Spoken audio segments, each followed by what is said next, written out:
बात है 1492 ईस्वी की। अजमेर है। अजमेर का एक मुस्लिम सूबेदार था जिसका नाम था मल्लू खां।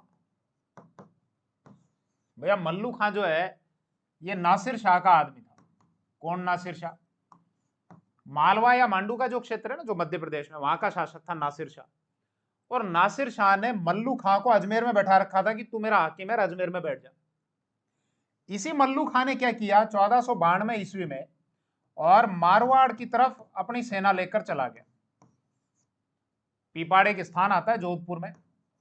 वहां पीपाड़ में कुछ लड़कियां थी जो गौरी माता की पूजा कर रही थी। गणगौर का जो त्योहार होता है, तो गौरी पूजन कर रही थी ये कुछ लड़कियां। और ये वहां पर जब गया तो उन लड़कियों, जो पूजा पाठ कर रही थी लड़कियां, उनका अपहरण कर लिया। और अपहरण करने के बाद मारवाड़ में एक जगह आती है कोसाना। उस कोसाने स्थान पे इसने अपना कैंप लगा लिया, डेरा लगा लिया।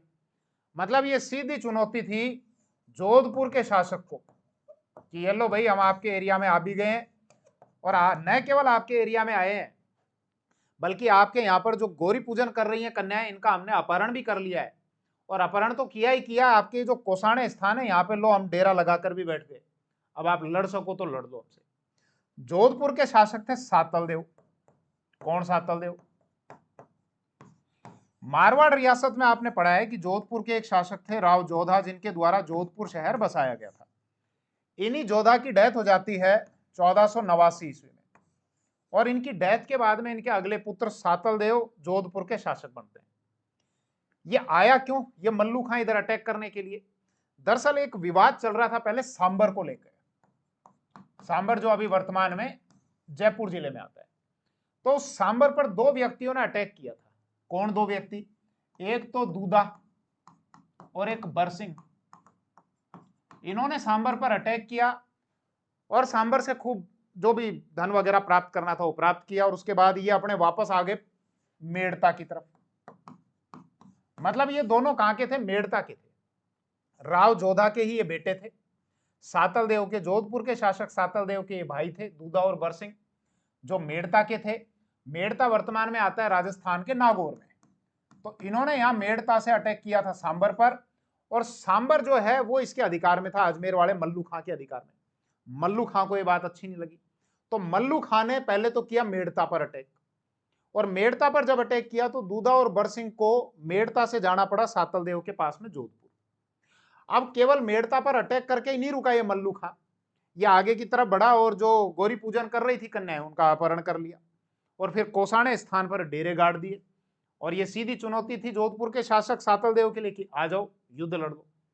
सातल देव ने इस चुनौती को स्वीकार किया और ये गए कोसाने स्थान पर। और इस कोसाने स्थान पर एक युद्ध लड़ा गया। कब? 1492 ईस्वी को, जिसको कहा गया कोसाने का युद्ध। इस युद्ध में सातल देव ने इस मल्लू खां को तो कर दिया घायल। ये मल्लू खां तो भागा, अपनी जान बचा के भाग गया। इसका एक सेनापति था, एक तो था सिरिया खां और एक था मीर गढ़ूला। क्या नाम था? मीर गढ़ूला, जिसको हम गुड़ले खां के नाम से भी जानते हैं। मीर गढ़ूला ने क्या किया था, वो जो लड़कियां थी उन लड़कियों का अपहरण किया था। तो उन लड़कियों को तो छुड़ा लिया सातल देव ने, मीर गढ़ूला को भी मौत के घाट उतार दिया। और मीर गढ़ूला का सिर काटा और फिर उसमें छेद किए। और छेद करने के बाद फिर इन लड़कियों को गिफ्ट में दे दिया कि बोलो ये इसी ने किया था ना तुम्हारा अपहरण? बोले हाँ इसी ने किया था। बोले पकड़ो। और उसके बाद ऐसा बताया जाता है कि वो जो लड़कियां थी जिनका अपहरण किया गया था, जिनको सातल देव ने छुड़ाया, वो खुशी के मारे नाचने लगी। और तभी से राजस्थान में एक नृत्य की शुरुआत हुई जिसको गुड़ला नृत्य कहा गया। क्यों? क्योंकि मीर गढ़ूला जो था, या जिसको गुड़ले खां के नाम से जाना जाता है, उसका छिद्रित सिर उन कन्याओं को दिया गया, इसीलिए इसको गुड़ला नृत्य कहा गया। कब से कब तक होता है राजस्थान में? शीतला अष्टमी से लेके और गणगौर तक ये नृत्य होता है। क्या करती हैं लड़कियां? सिर पे एक मटका रख लेती हैं, उस मटके में छेद किए हुए होते हैं। क्यों? क्योंकि इसके सिर में भी छेद किए थे। फिर उस मटके में जलता हुआ दीपक रख दिया जाता है और फिर नृत्य किया जाता है। शीतला अष्टमी से गणगौर तक ये नृत्य किया जाता है और बाद में फिर जब ये समाप्त होता है तो उसके साथ उस मटके को भी समाप्त कर दिया जाता है। अब हालांकि देखो, ये जो युद्ध हुआ था ना, कोसाने का युद्ध, इसमें सातल देव लड़ते लड़ते लड़ते बुरे तरीके से घायल हो गए थे। इसीलिए घायल होने के कारण इनकी डेथ हो जाती है। और इनके पश्चात अगले जो शासक बनते हैं वो बनते हैं सूजा, जो 1492 ईस्वी में। अब हालांकि इस नृत्य के बारे में थोड़ी सी अगर आप और बात करो, जिसको हम घुड़ला नृत्य बोलते हैं, तो इससे रिलेटेड कुछ फैक्ट आपको पूछे जाएंगे इस घुड़ला नृत्य से रिलेटेड, कि एक तो ये कब से कब तक किया जाता है, तो शीतला अष्टमी से गणगौर तक। क्यों किया जाता है, पूरी हिस्ट्री मैंने आपको बता दी, कोसाणे का युद्ध, सातल देव, मीर गडुला और मल्लू खां। एक चीज और ध्यान रखना, ये जो मल्लू खां है ना, इस मल्लू खां को मेवाड़ के जो उड़ना पृथ्वीराज थे, जिनको हम पृथ्वीराज सिसोदिया के नाम से जानते हैं, उन उड़ना पृथ्वीराज ने मल्लू खां को मौत के घाट उतारा, अजमेर के क्षेत्र पर अधिकार किया, और अजमेर का जो दुर्ग है जिसको गढ़बिठली कहा जाता है, उसका नाम चेंज करके पृथ्वीराज सिसोदिया ने तारागढ़ कर दिया था, क्योंकि पृथ्वीराज सिसोदिया की पत्नी का नाम था तारा देवी, तो उन्हीं के नाम पर तारागढ़ कर दिया था। खैर वापस इधर आओ, इस घुड़ला नृत्य से रिलेटेड कुछ फैक्ट आप ध्यान रखना कि घुड़ला नृत्य कब किया जाता है, शीतला अष्टमी से गणगौर तक किया जाता है। कौन से क्षेत्र में किया जाता है, तो मारवाड़ के क्षेत्र में किया जाता है। क्यों किया जाता है, तो आप पूरा ब्यौरा दे सकते हैं कि साहब ये क्यों किया जाता है। इसी घुड़ला नृत्य से रिलेटेड कुछ और फैक्ट भी आपसे पूछे जा सकते हैं, क्या कि साहब इस नृत्य को किन किन लोगों के द्वारा प्रमोट किया गया, प्रोत्साहन किन किन लोगों ने दिया। तो ध्यान रखना, एक तो थे मणिशंकर गांगुली, सौरव गांगुली के कुछ नहीं लगते, मणिशंकर गांगुली, इन्होंने प्रमोट किया था। इसके अलावा देवीलाल सामर ने, इन्होंने प्रमोट किया था, और कोमल कोठारी, इन लोगों ने इस घुड़ला नृत्य को बहुत प्रमोट किया। कोमल कोठारी का योगदान देखो क्या रहा, आप जोधपुर में जाओ कभी, ठीक है, जोधपुर में एक गांव आता है आपके बोरुंदा, बोरुंदा गांव, उस बोरुंदा गांव में एक संस्थान की स्थापना की इन्होंने, एक इंस्टीट्यूशन बनाया वहां पे, उस संस्थान का नाम है रूपायन। ये रूपायन क्या करता है, ये जो लोक कला है राजस्थान की, इसको प्रमोट करता है। मतलब ये जो घुड़ला नृत्य है, इस घुड़ला नृत्य को प्रमोट करता है रूपायन संस्थान, जो कब बनाया था, 1960 में बनाया था। किसने बनाया था, कोमल कोठारी ने। कहां पर, जोधपुर के बोरुंदा गांव में। अच्छा, इस संस्थान की स्थापना में कोमल कोठारी के साथ में एक व्यक्ति और थे, जिनको हम बिज्जी बोलते हैं, विजयदान देथा। विजयदान देथा की बहुत सारी रचनाएं हैं, कि तीड़ो राव, चौधरायन की चतुराई,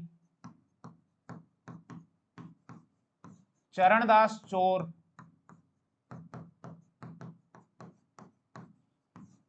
बापू के हत्यारे, सपन प्रिया, लजवंती, अंतराल, उलझन, बातारी फुलवारी, फुलवारी, दुविधा। देखो ये दुविधा जो है ना, इनके द्वारा लिखा गया, विजयदान देथा के द्वारा। इस पर तो दो पिक्चर भी बन चुकी है। एक आपने लास्ट में देखी होगी पहली पिक्चर, जिसमें वो क्या नाम है, वो शाहरुख खान जिसमें वो एक्टर होता है, पहेली, अमोल पालेकर ने बनाई थी ना पहली पिक्चर। और इसी दुविधा पर एक पिक्चर मणिकौल ने भी पहले बनाई थी, दुविधा के नाम से ही बनाई थी। तो खैर वापस इस विषय पर आओ कि ये जो घुड़ला नृत्य है किन किन लोगों ने प्रमोट किया, तो मणिशंकर गांगुली ने किया, कोमल कोठारी ने किया, और देवीलाल सामर ने किया। देवीलाल सामर, देखो आप एक काम करो, उदयपुर में जाओ, उदयपुर में एक संस्थान इन्होंने स्थापित किया था, जिसको भारतीय लोक कला मंडल कहा जाता है। भारतीय लोक कला मंडल कहां पर है, उदयपुर में। कब स्थापित हुआ, 1952। किसने किया, देवीलाल सामर ने। ये जो कठपुतली का नृत्य होता है ना, कठपुतली का जो गेम होता है, उसको विशेष रूप से प्रमोट किया गया। मतलब भारत की जो कला है, जो राजस्थान की जो कला है, उस कला को प्रमोट करने का काम किया इसने, भारतीय लोक कला मंडल ने।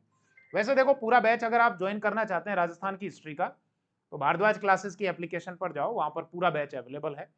उसको आप जो भी अकॉर्डिंग टू सिलेबस, जो भी टॉपिक आपको चाहिए, वहां सारे टॉपिक अवेलेबल रहेंगे। बस आप उस टॉपिक पर क्लिक करो और उन वीडियोस को देख सकते हो, पीडीएफ भी आप डाउनलोड कर सकते हो। खैर आगे बढ़ते हैं।